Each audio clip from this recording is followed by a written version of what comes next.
আমার ক্যাপ্টেন সাহেব আমার মনে হয় খুব কষ্ট পেয়ে ফেলছে, কারণ এখানে দেখেন ওনার সানগ্লাস হারাইছে, হেলিকপ্টারের কাছে মানুষকে ডিস্টার্ব করতেছে, স্বেচ্ছাসেবক তারা কেউ ওখানে নাই, উনি একলা একদম শ্বাস কষ্ট ফেলাইতেছে, উনি একার পক্ষে সম্ভব হচ্ছে না এগুলো কাভারেজ দেওয়া।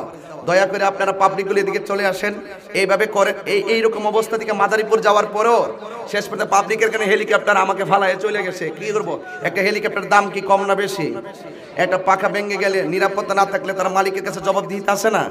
এই জন্য আমি কিন্তু এই ভয়ে যাই না, যেখানে যাই শৃঙ্খলা রাখতে পারে না এবং বিভিন্ন ক্ষতি হয়।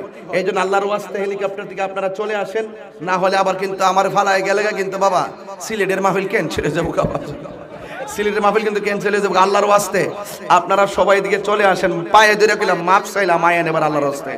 এবার যারা ওই সবুজ গেঞ্জি পরছো তোমরা এবার হেলিকপ্টারের কাছে যাও, 50-60 জন যাইয়া প্রত্যেকটা মানুষকে হাতে পায়ে দইরা মাহফিলে নিয়ে আসো। আল্লাহ যেন আমাদের সকলকে বুঝার তৌফিক দান করে, বলেন আমিন। এই জন্য যুবক ভাইরা, ওই ফিলিস্তিনের কথা বলছিলাম, মনে আছে কথাটা? ওই ফিলিস্তিন এখন দেখি পুরোপান জানে কিনা। ওই ফিলিস্তিনে একটা মসজিদ আছে, মসজিদের নাম কি? উমা, জানেন আপনারা? বলেন তো নাম কি? এটা মুসলমানদের কি কেবলা? প্রথম কেবলা। জোরে কোন কি কেবলা? তাহলে এই মুহূর্তে কথার কথা মনে করেন কেউ যদি খানায় কাবা ভাঙতে যায়, আমরা কি বসে থাকবো? তো আগে এই খানায় কাবার কেবলা হওয়ার আগে তো আমাদের কেবলা ছিল ওই মসজিদে আকসা। তাহলে এই মসজিদে আকসার দাম আমার কাছে কম না বেশি?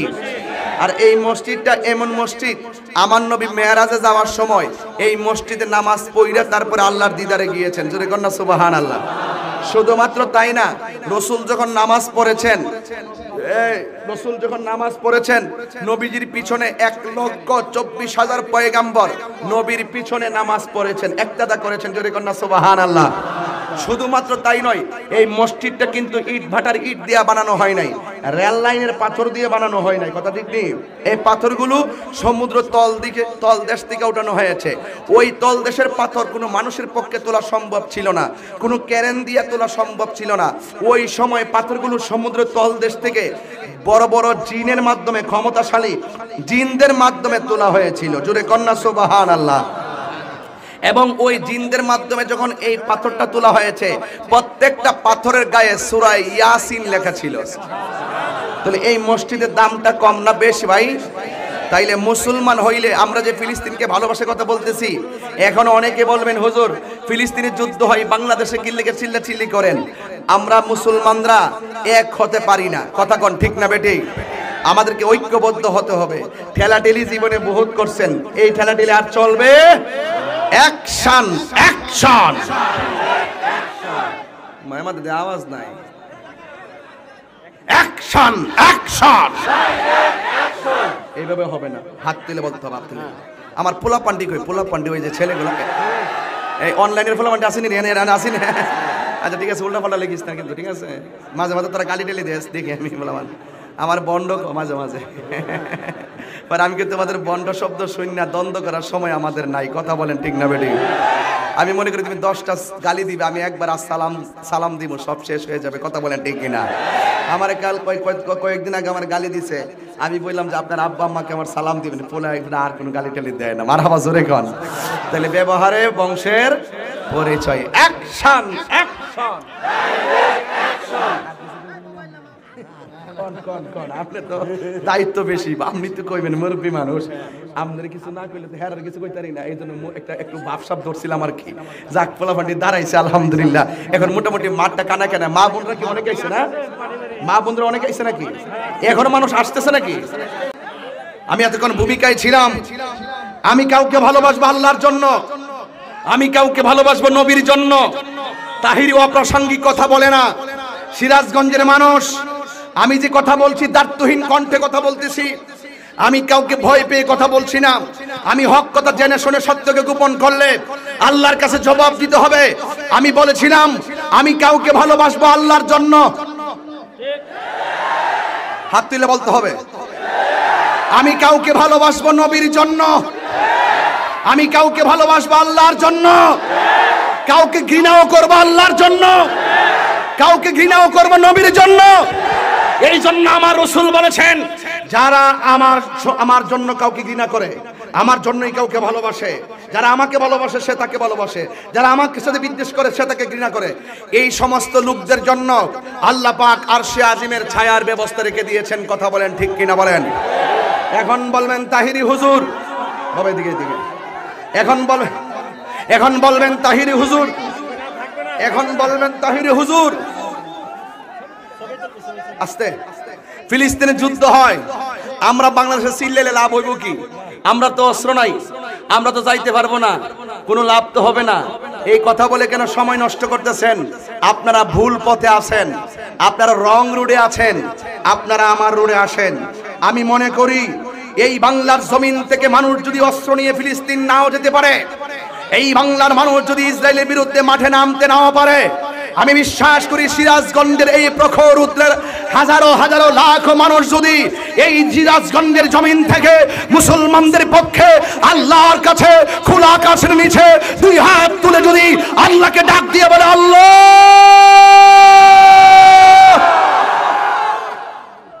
দুইটা চোখের পানি যদি ছেড়ে বলে আল্লাহ, তোমার খানে কাবা ধ্বংস করতে আসছিল ওই আব্রাহার বাদশা, তুমি আসমান থেকে আবাবিল পাখি পাঠিয়ে ওদেরকে ধ্বংস করে দিয়েছ।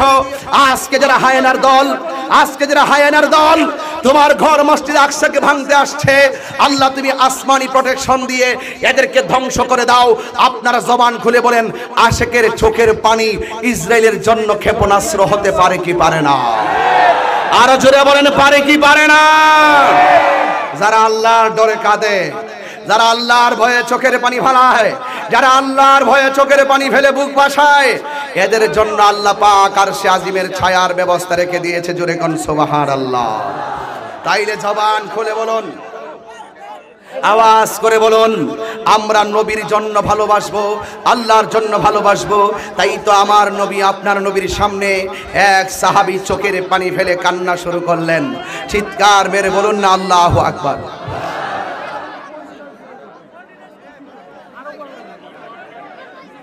আমার যুবক ভাইয়েরা, আমার মুরব্বী বাবাজিরা, আমার নবী, আপনার নবী রাহমাতুল লিল আলামিনের সামনে এক সাহাবী চোখের পানি ফালায়া কান্না করেছেন। আপনারা জবান করে বলেন, আশিকের চোখের পানির দাম কম না বেশি? ফালইয়াদহাকু কলিলাও ওয়ালইয়াবকু কাসীরা। আল্লাহ রাব্বুল আলামিন বলেন, ও বান্দা, কম কম করে হাসো, বেশি বেশি করে কাঁদো। এ আমার পর্দার আড়ালের মা বোনেরা, ও আমার সিরাজগঞ্জের মা গো, এখনো সময় আছে, পর্দা করে চলো, নামাজ পড়ো, রোজা রাখো, স্বামীর খেদমত করো। আল্লাহ ছাড়া যদি পৃথিবীর কাউকে সেজদা করার অনুমতি দিত, তাইলে স্ত্রীকে অনুমতি দিত স্বামীকে সেজদা করার জন্য। এই জন্য মাজারে সেজদা করা যাবে না। কথা বলেন ঠিক কিনা? সেজদা পাওয়ার মালিক কে? আরো জোরে বলো কে? এই জন্য যুবক ভাইয়েরা আমার, পায়ে ধরে হাতে বলে দিয়ে যায়, পাগল নবীর সামনে চোখের পানি ফালায়া ফালায়া কান্দে। আল্লাহর হাবিব ডাক দিয়ে কি, পাগল তুমি কেন আমার চোখের সামনে চোখের পানি ফেলে কান্না করতেছো? আপনারা জবান খুলে বলেন। কেউ কারেন্টের তারে ধরবেন না, কারেন্টের শর্ট খেতে পারেন, কারেন্টের তারে ভুলও ধরবেন না। আমার একটু লিক হয়েছে, কেউ কিন্তু ধরবেন না, সাবধান। আমার যুবক ভাইয়েরা, আল্লাহর হাবিব জিজ্ঞেস করে, তুমি কেন কান্দো? এই সাহাবী ডাক দিয়া বলে, ইয়া রাসূলুল্লাহ, ইয়া হাবিব আল্লাহর নবী গো, আমি আপনার সাথে নামাজ পড়ি, আমি আপনার সঙ্গে ইফতার করি, আমি আপনার সঙ্গে জিহাদ করি, আমি আপনার সঙ্গে সফর করি, এমন কোন কাজ নাই আমি আপনার সঙ্গে করি না। যা আছে আমি সব আল্লাহর বিধান আদায় করি, কিন্তু আমার একটা কাজ বাকি আছে, আমি বিয়েটা করা বাকি আছে। আমার নবী ডাক দিয়া বলে, হে পাগল, তোমার কি অসুবিধা, কোন কারণে তুমি বিয়ে করতে পারো না? এই সাহাবী ডাক দিয়ে কই, ইয়া রাসূলুল্লাহ, আমার একটা সমস্যা আছে, যে এই সমস্যার কারণে আমি বিয়ে করতে পারি না। আল্লাহর হাবিব জিজ্ঞাসা করে, পাগল তুমি কোন কারণে বিয়ে করতে পারো না? পাগলা ডাক দিয়ে কই, ইয়া রাসূলুল্লাহ, আমার চেহারাটা কালো, আমার গালের মধ্যে শীতলা দাগ, বসন্তের দাগ। আগে কিন্তু মুরব্বী বাবা বসন্ততে বেরিয়ে তো দাগ পড়ে যেত, গাঁথা হয়ে যেত। এখন ওষুধ বেরিয়েছে, হয় না। আগে কিন্তু এগুলোর কারণে মানুষ মারাও গেছে, চিকিৎসা ছিল না। কথা কোন ঠিক কিনা? আগে যেমন কলেরা হইলে মানুষ মারা যেত, বসন্ত হইলে মানুষ মারা যাইত, যক্কা হইলে মানুষ মারা যাইত। এখন কিন্তু আল্লাহর মধ্যে চিকিৎসা বেরিয়েছে, ঠিক না বেঠে? এরপরে ডাক দিয়ে বলে, নবী গো, ও নবী, আমার চেহারাটার মধ্যে বসন্তের দাগ, এই কালো হওয়ার কারণে মেয়েটা আমার পছন্দ হয়, কিন্তু মেয়েরা আমাকে পছন্দ করে না। এই সিরাজগঞ্জে অনেক মেয়ে আছে, তাকে দেখতে আসলে কালো বলে কেউ বিয়ে শাদী করতে চায় না। খবরদার, মানুষের রং খুঁজা বিয়ে করতে যায় না, তার চরিত্রটা খুঁজবেন, তার বাড়িটা কোথায়, তার মা বাপ কি করে, তার নানার বাড়ি কোথায়, তার দাদার বাড়ি কোথায়, এইগুলা খুঁজে খুঁজে আত্মীয়তা করবেন। সামরা আর ফিল্টারে ফেসবুকের চেহারা দেখে, টিকটক দেখে মাইয়ার ফান্দে পড়ো না। কথা বলেন, টিকটক দেখে ফিল্টারের মাইয়ার পিছে ঘুরবা, মেসেঞ্জারে কথা কইয়া প্রেম গারা করবা। এই টিকটক ফিল্টারের মেয়েগুলা একদিন তোমারে ঠিকঠাক বানায়া ফেলবে। কথা বলেন ঠিক কিনা? এই বর্তমান প্রেমের বিয়ে চলে না।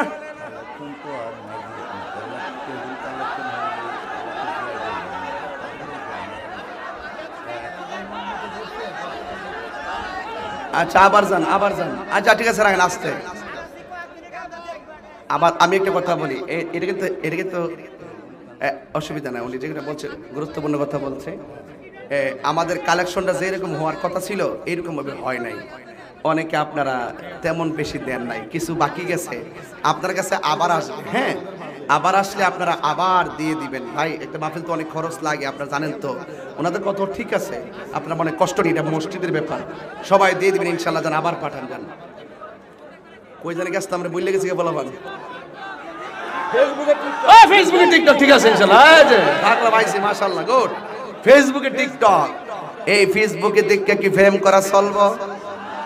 এই ফুলাবান প্রেম করবি, মাইয়া পছন্দ হইছে, তোর আম্মার কাছে কইবি যে আম্মা আমার এই মেয়েটা পছন্দ হইছে। মা যদি বলে যে তোর এখনো বিয়ার সময় হইছে না, তুই ভালো করে প্রতিষ্ঠিত হ, হওয়ার পরে তুই বিয়ে শাদী করিস। আচ্ছা, কমিটিরা কিছু লোক নাইমা যান না, কমিটির লোকগুলো নামাই দেন, কমিটির লোকগুলো আবার নামাই দেন কিছু কালেকশন করে নিয়ে আসার জন্য। সবাই দেন 1000, 2000, 100, 500 করে দেন। মেয়ে পছন্দ হয়েছে, মার কাছে বলবেন আম্মা আমি এই মেয়েটার পছন্দ করি। বাপ মার উচিত ফুলাফানের পছন্দের মূল্যায়ন করা। কথা কোন ঠিক না বেডে? আর বাপ মা যদি না করে যে এটা করণ যাইতো না, তাহলে তোরার উচিত মেয়েটার নিয়ে ভাগ্যে যাবে গা, ভাগ্যে যাবে গা। এখন ঠিক বলে বাইরা মধ্যে করেছিস, ঠিক বলি। বাপ মা যদি কেউ পছন্দ হইছে না, ঠিক আছে মা তোমার পছন্দই আমার পছন্দ, ঠিক আছে তুমি না করছো আমি বিয়ে করতাম না। কথা কন, এক ভাগ্যে যাবে গা। বেড়া দি কম না রে, মানুষ বানাইলাম কয়ে দিছি। মা বাপের মনে কষ্ট দিয়া সুন্দরী ললনা রে বিয়া কইরা তুমি মনে করছো শান্তি ভাই আলাইবা? এই দেশে কোনো বেটা মা বাপরে কষ্ট দিয়ে শান্তি পাইছে এমন রেকর্ড আছে? হাত তোলেন, হাত তোলেন, হাত তোলেন, হাত তোলেন। আবার পকেটে হাত দেন। মসজিদের পোলাপান্ডে আইসা আবার দেন, মা বোনদের প্যান্ডেলে যান, সবাই দেন, কেউ যেন বাদ না যায়, সবাই দিয়ে দেন ইনশাল্লাহ। না ওই সময় মোটামুটি ভালোই দিছে, এরপরে আবার দেন ইনশাল্লাহ, একটু বাড়াইটা দেন। তাহলে আজকে দিকে কথা হলো আমরা কোনো প্রেম প্রীতির বিয়ের মধ্যে নাই, পছন্দ হয়েছে ডাইরেক্ট বিয়ের প্রস্তাব। কথা কোন ঠিক না বেটে? কারণ প্রেমের বিয়া দিনে রাত্রে আনন্দ, দিনে কষ্ট। কথা কোন ঠিক না বেটে? আর প্রেমের বিয়া ইত্যাদি টিহে না। কথা কোন ঠিক না বেটে? যেই ব্যক্তি তোমার লোকে প্রেম করে তুমি খবর লিয়ে তার মোবাইলের ইনবক্সটা চেক দিয়ে দেখবা কত লোকের হাই ফাটায় রাখছে। কথা কোন ঠিক না বেটে? এইগুলো মনে রাখবা, এগুলো মনে রেখে চলবা। কারণ আজকে বেশিরভাগ আত্মহত্যা বেড়ে গেছে, ডিপ্রেশন বেড়ে গেছে একমাত্র অবৈধ সম্পর্কের কারণে। কথা বলেন ঠিক কিনা? অবৈধ সম্পর্ক আর পরকীয়ার কারণে সুখের ঘরে দুঃখের আগুন লেগেছে, কথা বলেন ঠিক কিনা? এই জন্য আজকে থেকে আমরা কোনো অবৈধ সম্পর্ক করব না। তাইলে এই ছেলেটা কি কয় শুনেন, আমার চেহারাটা কালো, আমি মেয়েকে ঠিকই পছন্দ করি, মেয়ে আমাকে পছন্দ করে না। তখন আল্লাহর হাবিব হাতের মধ্যে একটা কাগজ নিছেন, নিয়া কি যেন লেখছেন, লেখা বলছেন, এই পাগলা, এই কাগজটা অমুক ধনাঢ্য ব্যক্তির কাছে নিয়ে দিবা।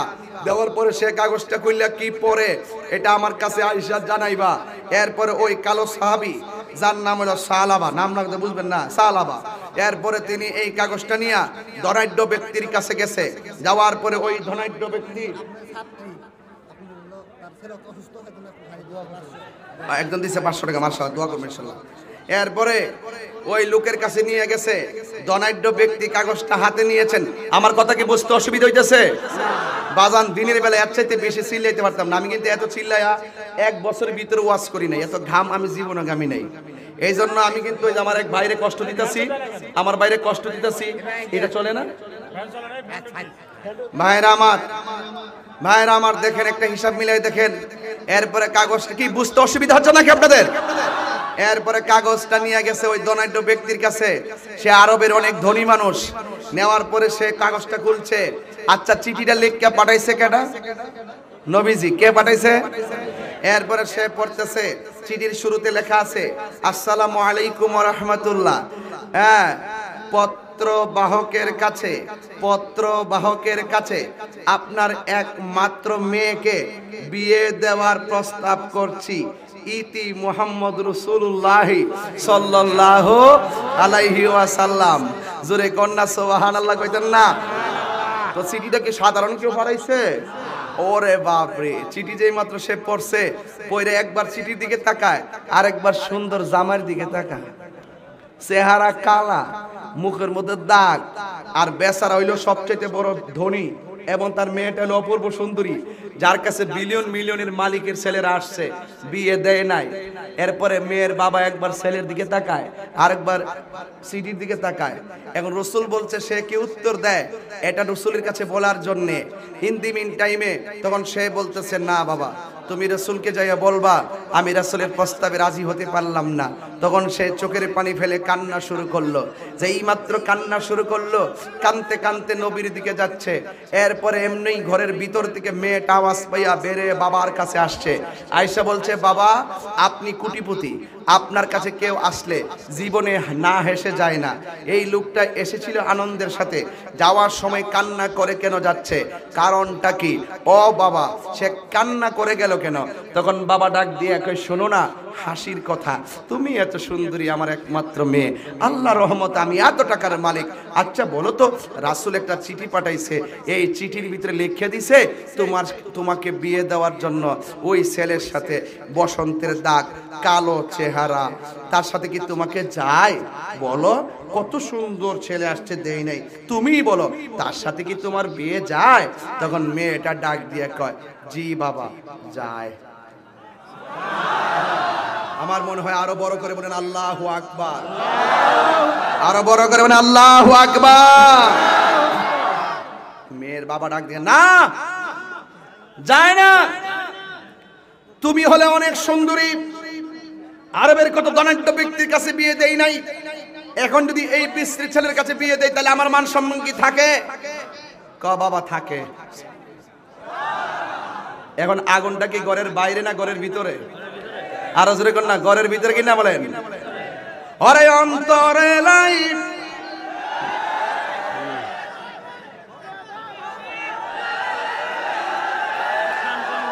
শান হবে ইনশাল্লাহ।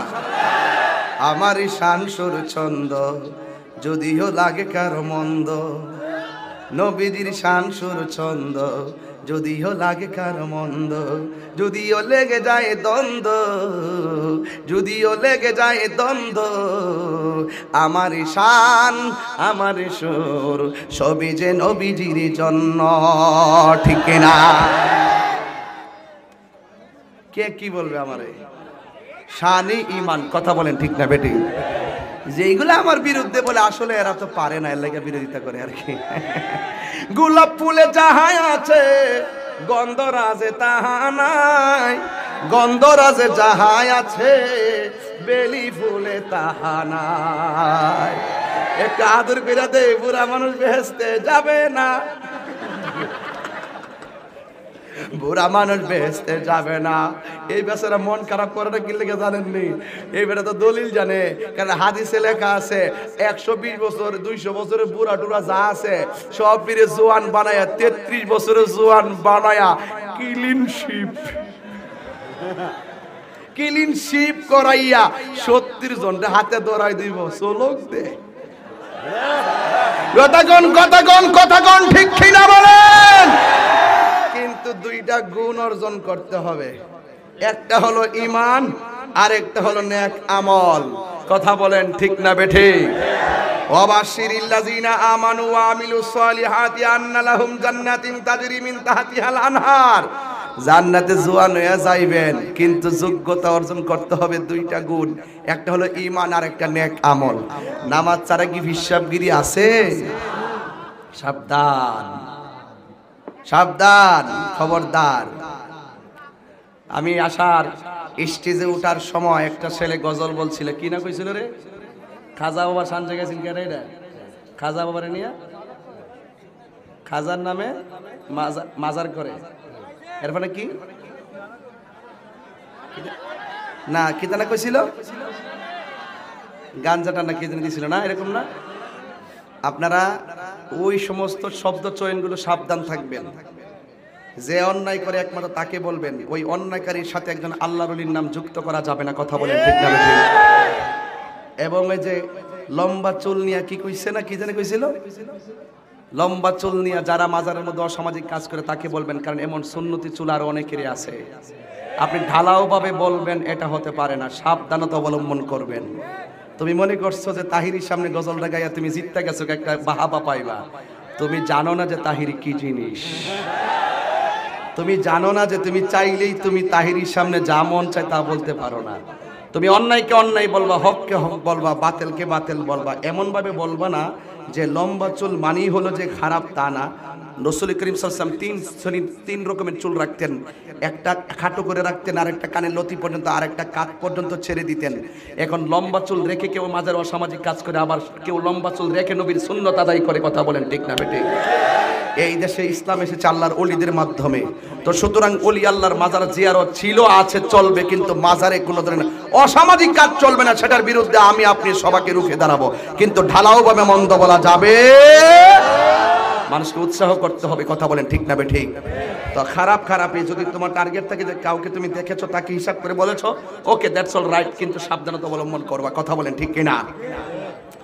এই জন্য আমার যুবক ভাইরা, কথা বলেন না বাবা, কথা বলিস না। আমার যুবক ভাইরা, আমি কিন্তু একটা গুরুত্বপূর্ণ জায়গায় চলে এসেছি। এই চেহারার মালিক কেডা? আরো জোরে কোন কে? এই চেহারার গলা থেকে এই মাথার তালু পর্যন্ত আমার আল্লাহ কোরআনে বলেছেন, খলাকতু বিয়াদাইয়া, আমি আল্লাহ রাব্বুল আলামিন বান্দার চেহারাটাকে আমার নিজের হাত দিয়ে আমি বানাইছি। এই মেয়েটা তো তার দলিল জানে, এই ছেলেটার চেহারাটা কালো হতে পারে, এই ছেলের চেহারাটা শীতলা হতে পারে। জবানটা খুলে বলেন, এই কালো মানিকের ডিজাইনার কে? ডিজাইনার আল্লাহ। এই জায়গার ভিতরে আল্লাহ একটা জবান দিয়েছে, এই জবান দিয়ে আমরা আল্লাহর জিকির করি। এই জায়গার ভিতরে আল্লাহ একটা চোখ দিয়েছে, এই চোখ দিয়ে আল্লাহর সৃষ্টি জগৎ সব দেখি। এই জায়গার ভিতরে একটা কান দিয়েছে, কান দিয়ে আল্লাহর ডাক শুনি। সব চাইতে বড় কথা হলো এই জায়গার ভিতরে আল্লাহ পাক রব্বুল আলামিন এমন একটা কপাল দিয়েছেন, এই কপালটা দিয়ে আমরা আল্লাহর কুদরতি কদমের মধ্যে সেজদা দিয়ে থাকি। কথা বলেন ঠিক কিনা? এই জন্য মেয়েটা ডাক দিয়ে, কি বাবা, আপনার চোখের মধ্যে সে অপছন্দ হতে পারে, কিন্তু আমার কোনো শর্ত নাই, আমি বিনা শর্তে আমি এই বিয়ের মধ্যে রাজি হয়ে গেলাম। মেয়েটা ডাক দিয়ে কয়, বাবা আমি রাজি। আল্লাহু আকবার কোন না কেন? মেয়ের বাবা ডাক দিয়ে, না মা না, তুমি যদি বিয়ে বসো আমার ইজ্জত বাঁচে না। এবার ডাক দিয়ে বলে, বাবা আমি ইজ্জত বুঝি না, আমি ইজ্জত বুঝি না। আমি শুধু এটা বুঝি আপনি যার চেহারা দিকে তাকাইতাছেন, আমি কেন বিয়ের মধ্যে রাজি হইছি জানেননি? কারণ আমার মতো সৌভাগ্যবতী পৃথিবীতে কে আছে? আমার বিয়ের প্রস্তাবকারী হলো রাহমাতাল লিল আলামিন। তুমি জীবন, তুমি মরণ, আধার ঘরে তুমি আপন। তুমি জীবন, তুমি মরণ, আধার ঘরে তুমি আপন। তুমি মোদের পাড়ের তরি, আমার নিজের হাতের লেখা, তো এই জন্য আমি আনন্দের সাথে গাইতেছি। তুমি মোদের আশার আলো, তাই তো তোমায় বাসি ভালো। তুমি মোদের আশার আলো, তাই তো তোমায় বাসি ভালো। হৃদয় নামের ফুলদানিতে, হৃদয় নামের তে গেতে রেখেছি প্রেমের মালা।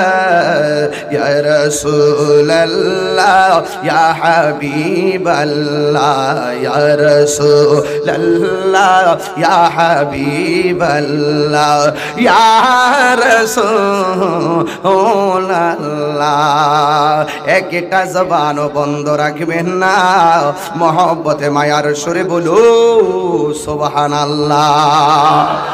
বন্ধুরে আমার টান্ডা দিই, হ্যাঁ বন্ধুরে আমার,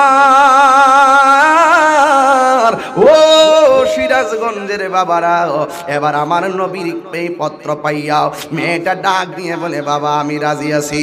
তাড়াতাড়ি আপনি নবীর কাছে যাইয়া বলেন, নবী গো আমার মেয়ে রাজি। আর যদি ছেলেটা যাইয়া নবীর কাছে বলে আপনি রাজি না, নবী যদি দুইটা হাত বাড়াইয়া দেয় আপনার জীবন ধ্বংস হইয়া যাবে।